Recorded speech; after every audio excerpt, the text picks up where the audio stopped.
De los oyentes de Radio María. Un día más, con la gracia del Señor, proseguimos el comentario del Catecismo de nuestra Madre la Iglesia. Y hoy nos adentramos en el punto 1812, que tiene como título Las virtudes teologales.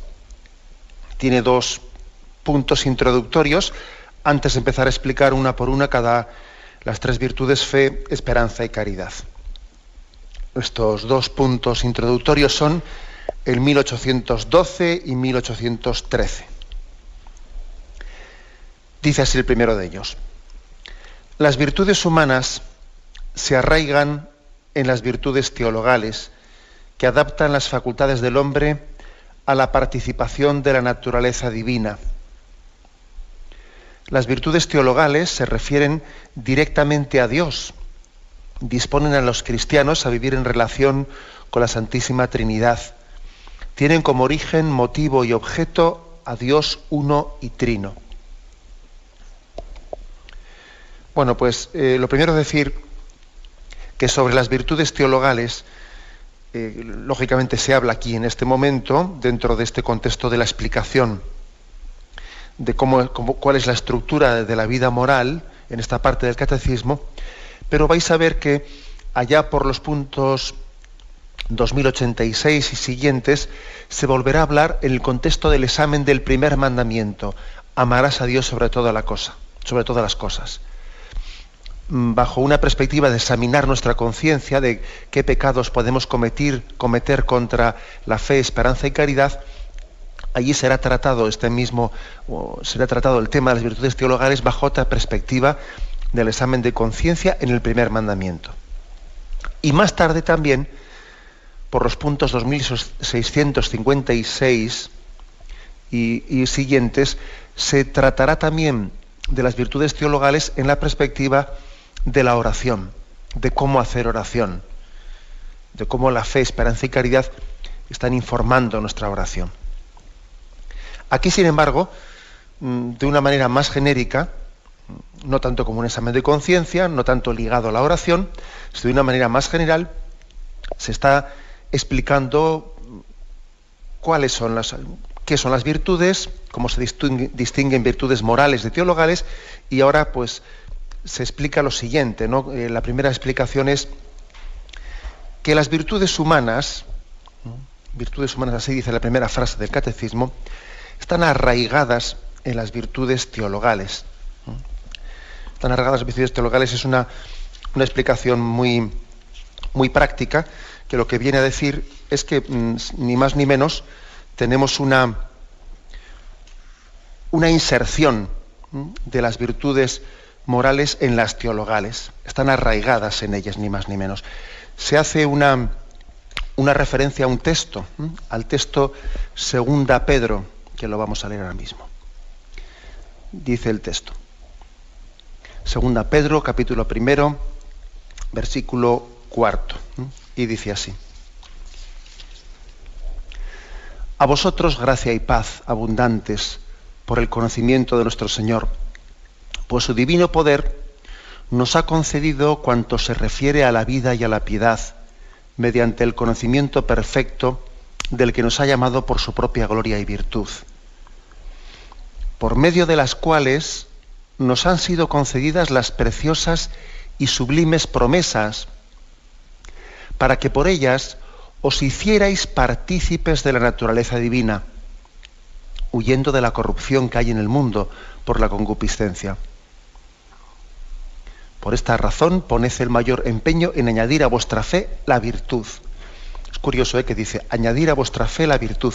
Pero lo sustancial, lo que nos interesa de ese texto, el motivo por el que el catecismo lo ha traído a colación aquí, es que habla de cómo, por estos dones, dice, por estas sublimes promesas, hemos sido hechos partícipes de la naturaleza divina. Por lo tanto, la primera afirmación aquí clave es que las virtudes teologales están adaptando las facultades del hombre para poder participar de la naturaleza divina. ¿Cómo explicamos esto? Vamos a ver, lo explicamos recordando cómo las facultades del hombre El hombre tiene tres facultades psicológicas, me refiero, que son el conocer, el desear y el amar. Conocer, desear y amar.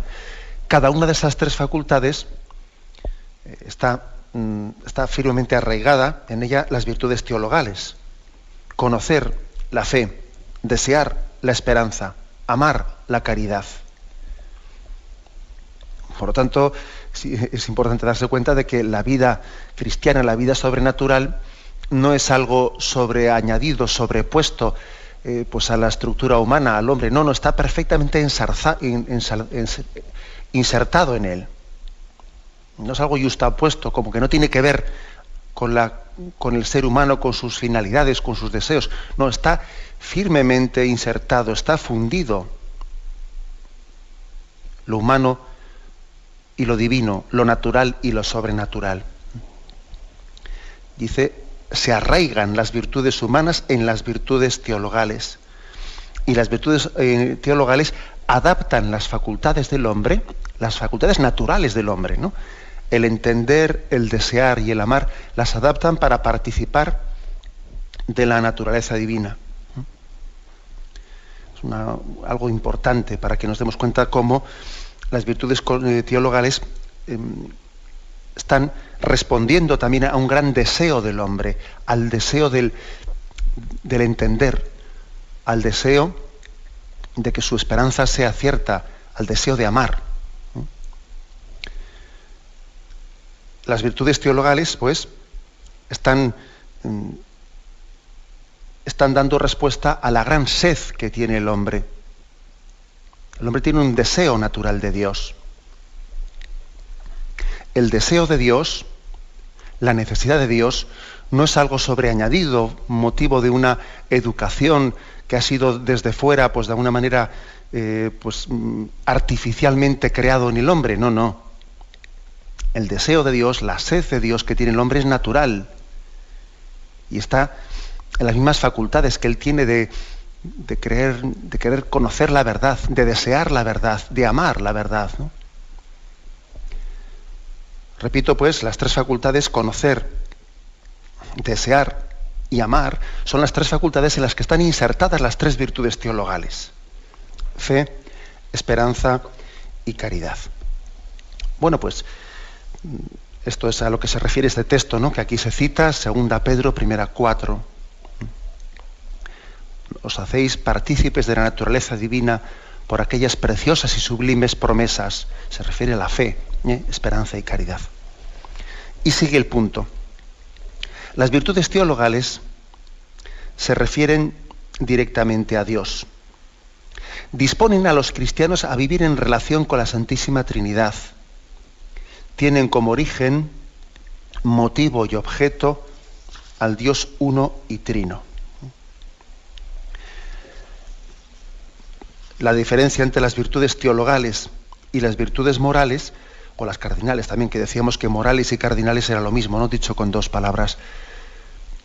Pero la diferencia clara está en que las virtudes morales o cardinales tratan de cómo ordenar las cosas, de cómo enfrentarnos y relacionarnos, ¿no?, con los demás y con los objetos, para que esa relación en el fondo nos disponga a dar gloria a Dios.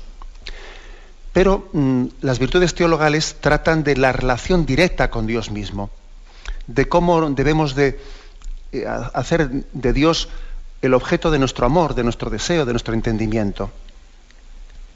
Mientras que las virtudes morales o cardinales tratan de cómo ordenar las cosas y cómo relacionarnos con los demás de cara a Dios, las virtudes teologales hablan de Dios como el objeto mismo de nuestra relación. Bueno, esa es una primera distinción. Y dice algo tan importante como que tienen como origen, motivo y objeto a Dios uno y trino. Dios es el objeto. Es decir, qué cosa creo, qué cosa espero, qué cosa amo. Las virtudes teologales hablan de que Dios es alguien que tiene que ser objeto de mi entendimiento, de mi deseo y de mi amor. Dios también se presenta en las virtudes teologales como causa Él también causa mi fe, Él causa mi esperanza, Él causa mi amor. Es decir, Dios también es la causa eficiente, Él está infundiendo las virtudes teologales. No solo es aquello de lo que yo trato, es que Él también es el que ha provocado, ¿no?, esa fe, esa esperanza y esa caridad. También se presenta como el motivo. En las virtudes de nuestra vida cristiana, Dios es el que nos motiva, el que motiva nuestra fe, el que motiva nuestra esperanza. Y también se presenta como fin. Es la finalidad de nuestra vida, la finalidad de nuestras acciones, la finalidad de aquello que perseguimos, por lo que luchamos, ¿no?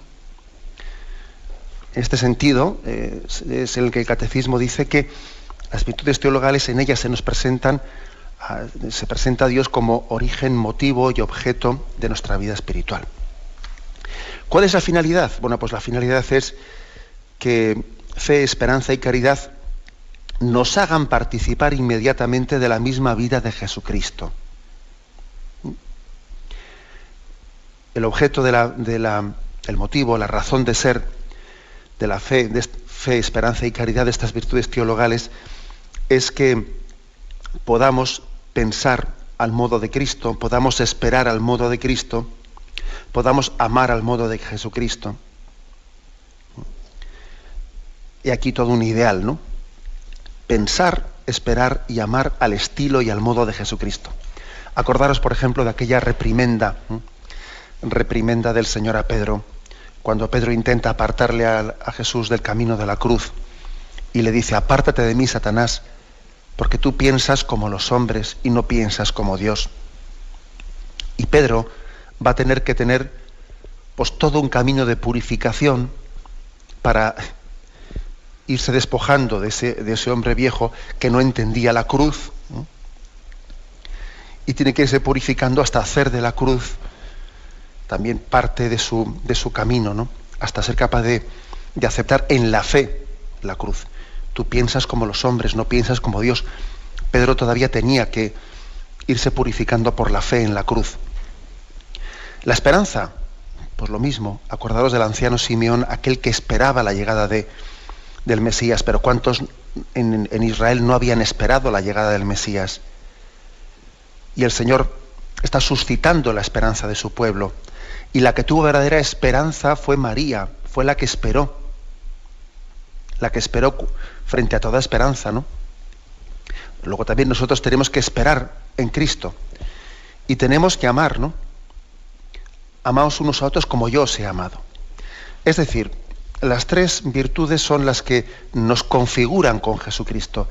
Pensar como Jesucristo, esperar como Jesucristo esperó en Dios Padre, amar como Jesucristo. Y aquí las finalidades de las virtudes teologales, ¿no?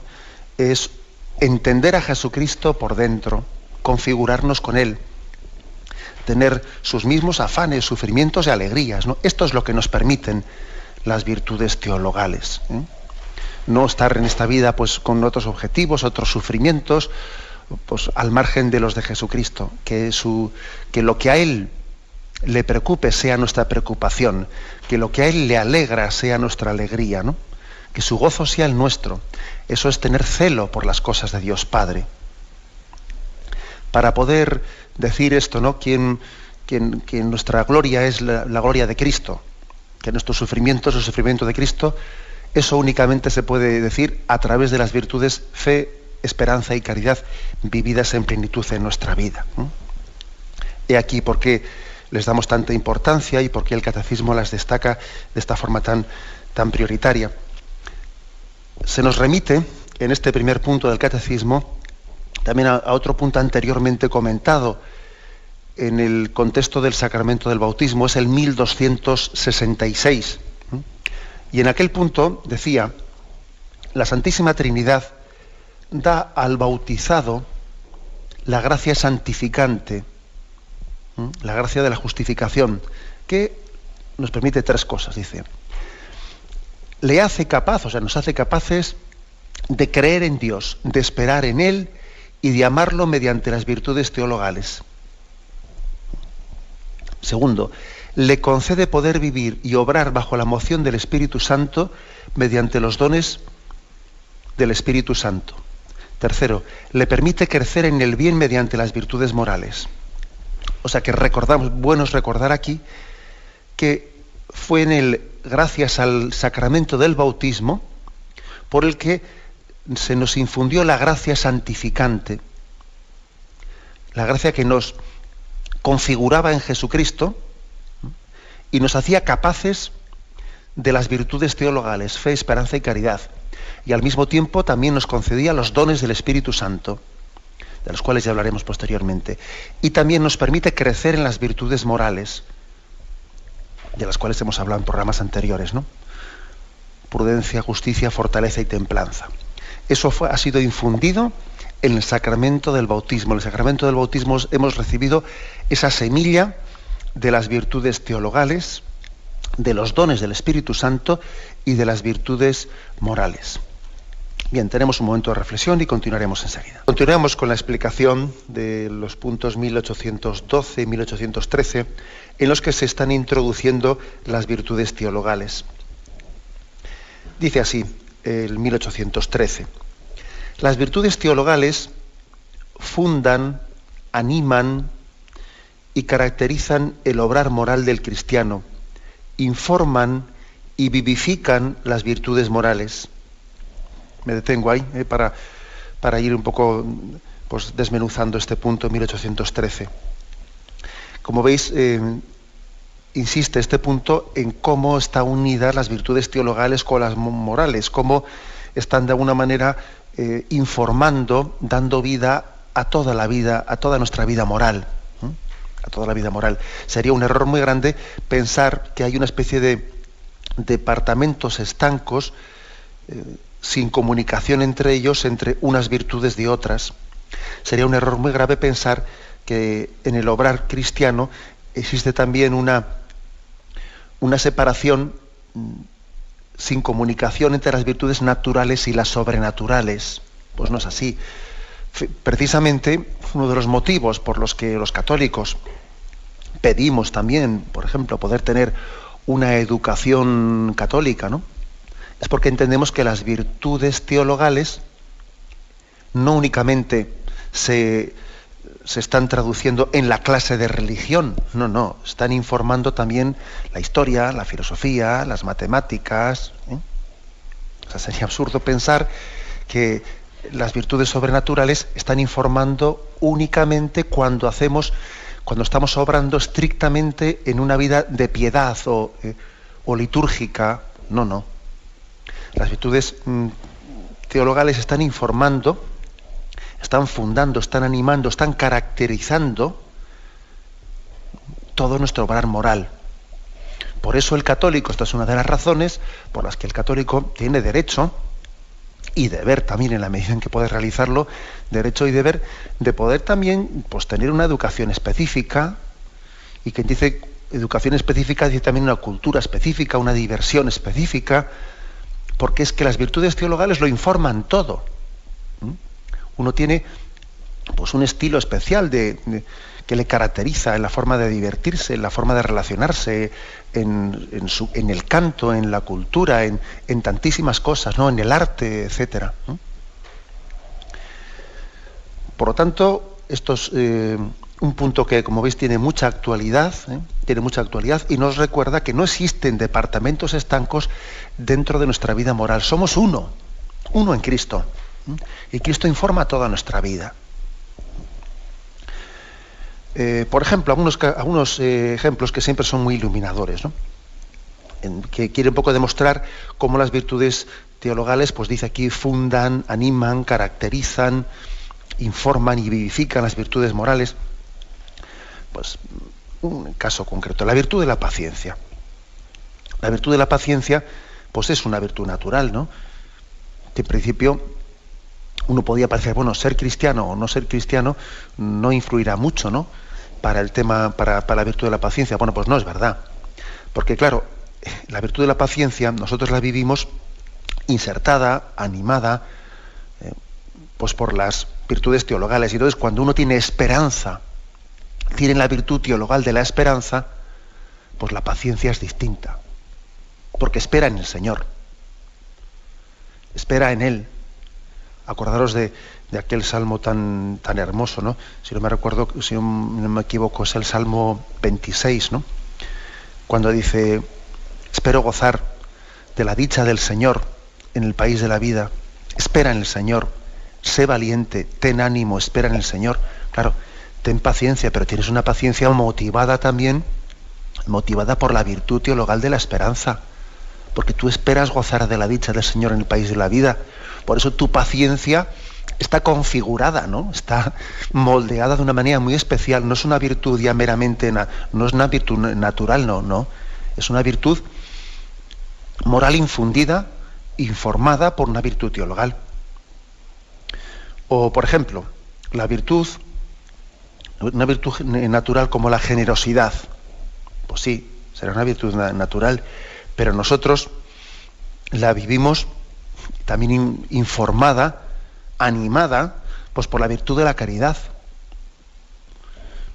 Y un cristiano, cuando es generoso, eso no puede separarlo del ser caritativo, del amar en Cristo.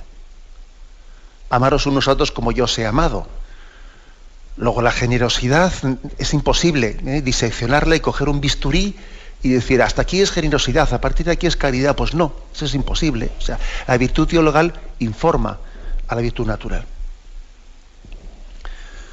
O por ejemplo, la virtud de la sinceridad, que es otra virtud natural, ¿no? Bueno, pues la virtud de la sinceridad está claro que también nosotros la vivimos desde la virtud de la fe, porque nosotros creemos en el Dios veraz, el Dios que funda la verdad, y por lo tanto Cristo, que es el testigo de esa verdad, ¿no? A nosotros nos motiva a la hora de ser sinceros. Nos motiva ese Jesucristo que dio su vida por confesar su filiación divina. Y ese fue el motivo de su sacrificio en la cruz, ¿no? El confesar, tú lo dices, yo soy el Hijo de Dios vivo. Por lo tanto, para nosotros ser sinceros es lo mismo que ser testigos de Cristo, que dio testimonio de la verdad. O sea, todas las virtudes nosotros las vivimos, dice aquí, fundadas, animadas, caracterizadas. O sea, también hay un estilo de vivir las virtudes naturales, que es el estilo cristiano. Informadas, vivificadas. Creo que es importante este factor. Y continúa este punto. Son infundidas por Dios en el alma de los fieles, para hacerlos capaces de obrar como hijos suyos y merecer la vida eterna. Insistimos en ese punto que antes habíamos referido, en el 1266, cómo por el sacramento del bautismo se nos daba la gracia santificante, que es la que nos infundía, pues estas virtudes teologales, infundidas por Dios en el alma, para hacernos capaces de obrar como hijos suyos y merecer la vida eterna. Nosotros no podemos merecer la vida eterna, no podemos merecer el cielo, si no es porque hemos recibido el don de poder merecerlo. O sea, por la vivencia de las virtudes naturales, uno no puede merecer el cielo. Ya es un don de Dios el poder merecer el cielo. Es un tema que será más tarde explicado, pero aquí también lateralmente en el Catecismo se nos hace una referencia al punto 2008 del Catecismo, que aunque sea brevemente, vamos a leer alguna de sus frases. El mérito del hombre ante Dios en la vida cristiana proviene de que Dios ha dispuesto libremente asociar al hombre a la obra de su gracia. Dice, la acción paternal de Dios es lo primero, en cuanto que Él impulsa, y el libre obrar del hombre es lo segundo, en cuanto que éste colabora. De suerte que los méritos de las obras buenas deben atribuirse a la gracia de Dios en primer lugar y al fiel seguidamente. Por otra parte, el mérito del hombre recae también en Dios, pues sus buenas acciones proceden en Cristo de las gracias prevenientes y de los auxilios del Espíritu Santo. Es decir, que es una gracia de Dios el poder merecer. O sea, Dios me da la gracia de poder obrar como un hijo de Dios. Al infundirme la virtud de la fe, esperanza y la caridad, al infundirme la capacidad de poder pensar como el Señor, esperar como Él y amar como Él, entonces mis obras tienen una capacidad de ser obras del Hijo de Dios y tienen capacidad de merecer la salvación. Acordaros de cómo en la secuencia de Pentecostés le pedimos como un don, una misericordia al Espíritu Santo, da al esfuerzo su mérito. O sea, pero se lo estamos pidiendo como una gracia. Da al esfuerzo su mérito. O sea, el mérito, nosotros tenemos una concepción un tanto, permitidme, voluntarista, en la que nos podemos pensar que el mérito es págame lo que me debes. No, págame lo que me debes, no. Porque es que merecer la salvación es una gracia de Dios. Yo le pido a Dios la caridad, le pido la misericordia de que mis obras tengan mérito, de que no sean un mero esfuerzo humano que comienza y termina en mí mismo. Porque, ojo, puede haber mucho esfuerzo humano en el que uno se rompe los cuernos y comienza en ti la obra y termina en ti la obra. Se trata de que nuestras obras sean infundidas, sean transformadas por las virtudes teologales, y al estar movidas por la fe, esperanza y caridad, las obras partan de Dios y vuelvan a Él. Y por lo tanto sean el obrar del Hijo de Dios, y por lo tanto tengan el mérito de la salvación, estén infundidas de ese mérito de la salvación, ¿no? Como veis, algo importante esto que estamos transmitiendo, ¿no? Lo que nos permite sencillamente obrar como hijos. Continúa diciendo, las virtudes teologales son la garantía de la presencia y la acción del Espíritu Santo en las facultades del ser humano. 3 son las virtudes teologales: fe, esperanza y caridad. Bueno, es justamente en el contexto de ese cántico que hace Pablo a la virtud de la caridad, que tanto conocemos, ¿no? En 1 Corintios 13, cuando dice, pues ya podría yo hablar todas las lenguas de los hombres y de los ángeles, si no tengo caridad, pues no me sirve de nada, ¿no? Y entonces ahí hace el cántico: la caridad es paciente, es servicial, la caridad no es envidiosa, no es jactanciosa, no se engríe, es decorosa, etcétera, etcétera. Todo lo excusa, todo lo cree, todo lo espera, todo lo soporta. La caridad no acaba nunca. Es en este contexto de este cántico de San Pablo a la virtud de la caridad cuando al final dice, ¿no? Porque parcial es nuestra ciencia y parcial nuestra profecía. Cuando vendrá lo perfecto, desaparecerá lo parcial. Cuando yo era niño, hablaba como niño, pensaba como niño, razonaba como niño. Al hacerme hombre, dejé las cosas de niño. Ahora vemos en un espejo, en enigma. Entonces veremos cara a cara. Ahora conozco de un modo parcial, pero entonces conoceré como soy conocido. Ahora subsisten la fe, esperanza y la caridad. Estas 3.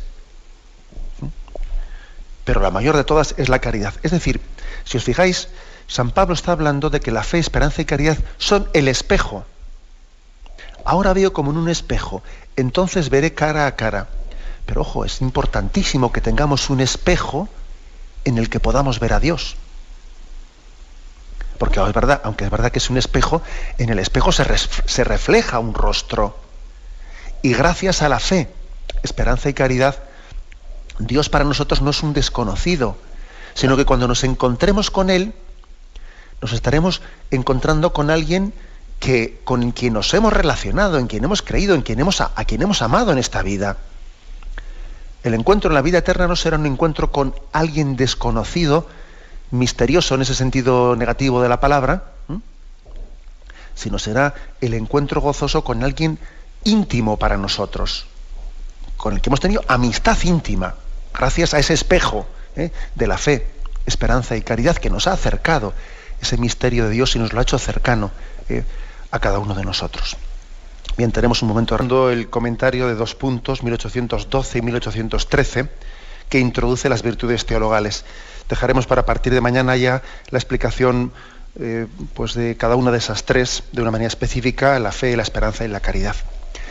Queremos hacer comentario de una catequesis, o mención, mejor dicho, no de una catequesis, de una audiencia general que Su Santidad Juan Pablo II, de feliz memoria, hizo el 22 de noviembre del año 2000. Allí él habló de la fe, la esperanza y la caridad, ¿no?, de las virtudes teologales en una perspectiva ecuménica, ¿no?, de cómo nos unen a los cristianos la fe, una misma esperanza y una misma caridad. Decía él, en aquella catequesis, que las tres virtudes teologales animan a los discípulos de Jesucristo, les impulsan a la unidad. Según esa indicación, ¿no?, de esas palabras de San Pablo en Efesios 4, que dice: un solo cuerpo, una sola esperanza, un solo Señor, una sola fe, un solo Dios y Padre, nos unen. Y eso, si él lo decía en aquella catequesis, ¿no?, en un contexto ecuménico de la unión entre los cristianos, tenemos que comenzar diciéndolo entre nosotros. Yo creo que el hecho de que, por ejemplo, los que estemos escuchando este programa ahora mismo, ¿no?, tengamos una misma fe, esperanza y caridad, eso tiene que ser, debería de ser, ¿no?, si esas virtudes son lo fuertes que deben de ser en nosotros, motivo de una mayor unión entre nosotros. Lo que no tiene sentido, o sea, es decir, como que si la unidad fuese una prueba de la autenticidad de las virtudes teologales. Lo que no puede ser es que tengamos la misma fe, esperanza y caridad y luego entre nosotros estemos desunidos. Pues hombre, pues ahí algo está fallando, ¿no? ¿Cómo es posible que algo tan sustancial lo tengamos en común? La misma fe, la misma esperanza, la misma caridad, y luego estemos a la greña y perdiendo la paz y enfrentándonos por cuestiones que verdaderamente son insignificantes, ¿no?, comparando con esa misma fe, esperanza y caridad. Acordaros de aquella famosa frase de San Agustín, ¿no? Decía él: en lo necesario, unidad, ¿no?, en lo dudoso, libertad, y en todo, caridad, ¿no?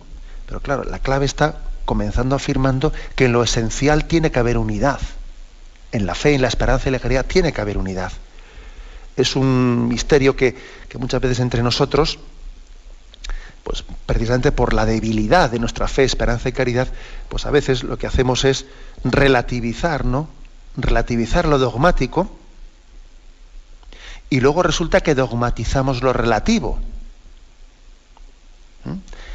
En la medida en que no ponemos alma, corazón y vida en lo sustancial, ¿no?, en la fe, esperanza y caridad, pues resulta que luego, en vez de estar todos unidos, ¿no?, en eso esencial, lo que hacemos es, pues, pelearnos por cuestiones que no son esenciales, por ideologías, por políticas, pues por muchas opciones, ¿no?, que al fin y al cabo son circunstanciales, no son esenciales, ¿no? Todas esas cosas nos dividen porque no hemos puesto alma, corazón y vida en lo principal. Ojo con esto, que esa frase que he dicho yo de que cuando relativizamos lo dogmático, acabamos dogmatizando lo relativo, eso yo creo que lo estamos viendo día a día también en nuestra sociedad, en nuestra cultura occidental, en España mismo. Pues ¿qué es lo que estamos viendo? Que lo que es esencial, pues la ley de Dios, la ley natural, la dignidad del hombre, ¿no?, eso lo relativizamos. Lo que es esencial lo relativizamos, ¿no? Entonces, ¿qué ocurre? Pues que acabamos haciendo dogmas de cuestiones que son, pues totalmente relativas, de políticas, de cosas, de sensibilidades, de que yo soy de tal, tú eres de cual, de cuestiones que son totalmente relativas, ¿no? De que si lenguas, de que si culturas, de que si razas, de que si cuestiones que son totalmente relativas y que en ellas no se juega para nada el reino de Dios. Hemos relativizado, ¿no?, lo que era dogmático, en lo que teníamos que estar todos a una, y entonces nos luchamos, nos peleamos y nos dividimos entre nosotros por cuestiones que no van a ningún lado, ¿no? Acordaros ahí como cuando el hombre da la espalda a Dios es el episodio de la Torre de Babel, ¿no? Cuando el hombre da la espalda a Dios, empieza a pelearse uno con otro y a dividirse pues, por un montón de historias, porque la falta de unión en una misma fe, en una misma esperanza y en una misma caridad es la que origina pues, esa lucha, esa división de la Torre de Babel y de tantos motivos de discordia que existen en el corazón del hombre, ¿no? Por eso decía Juan Pablo II en aquella catequesis que está pronunciada, como os decía, el 22 de noviembre del 2000, que la fe, la esperanza y la caridad tienen que impulsar la unidad. Y la unidad es un buen signo de si la fe y la esperanza y la caridad son vivas. Son vivas. Esto puede ser referido a la unión entre las iglesias cristianas, esto puede ser referido a la unión entre los católicos mismos, a la unión dentro de una cultura cristiana, etcétera. Continuaba él en esa catequesis que las iglesias y comunidades eclesiales profesan la misma fe en un solo Señor Jesucristo, en un solo Dios y Padre, y esta unión fundamental brota del único bautismo. O sea, el bautismo es un sacramento de unión para todos los cristianos, un único bautismo. Acordaros que cuando explicábamos en este programa del Catecismo de la Iglesia Católica, cuando en su momento explicamos el sacramento del bautismo, allí decíamos cómo el bautismo es común a todos los cristianos y que cuando pues, un cristiano protestante o un cristiano anglicano pues, se hace católico, no se le pide que vuelva a bautizarse, sino que se le reconoce la validez de ese bautismo que es único y es común entre nosotros. Esto es muy clave esto que estamos diciendo. Es sustancial la unidad que tenemos todos en torno al bautismo de Jesucristo, la misma fe, la misma esperanza, la misma caridad que han sido infundidas por el sacramento del bautismo, por la gracia santificante que nos confiere el sacramento del bautismo. Y es muy importante pues, tender a subrayar más lo que nos une que lo que nos separa. Eso no quiere decir que haya que ocultar lo que nos separa y no haya que hablar de ello. Sí hay que hablar de ello. Pero es muy importante sentirnos unidos en lo sustancial, ¿no? Y subrayar más esos aspectos en los que tenemos la común unión entre los cristianos y entre todos nosotros. Todas las iglesias y comunidades eclesiales pues se están refiriendo a los antiguos símbolos y credos de la fe, al credo apostólico, en el cual estamos todos unidos, ¿no? Decía Juan Pablo II, existen aún algunas divergencias doctrinales que es preciso superar para que el camino de la unidad, de la fe, esperanza y caridad, llegue a su plenitud. Y entonces llegue a cumplirse la promesa de Jesucristo. Escucharán mi voz y habrá un solo rebaño y habrá un solo pastor. Entonces, cuando eso ocurra, podremos llegar a decir que se ha cumplido, ¿no?, esas palabras de Efesios 4:4. Un solo Señor, una sola fe, una sola esperanza, un solo bautismo, un solo Dios Padre. Y todos unidos en esa misma unión, en esa misma filiación divina. La fe, la esperanza y la caridad, pues, no son las virtudes que nos unen en el único Dios, creador de cielo y tierra, Padre de todos. Me despido con la bendición de Dios Todopoderoso. Padre, Hijo y Espíritu Santo, descienda sobre vosotros. Alabado sea Jesucristo.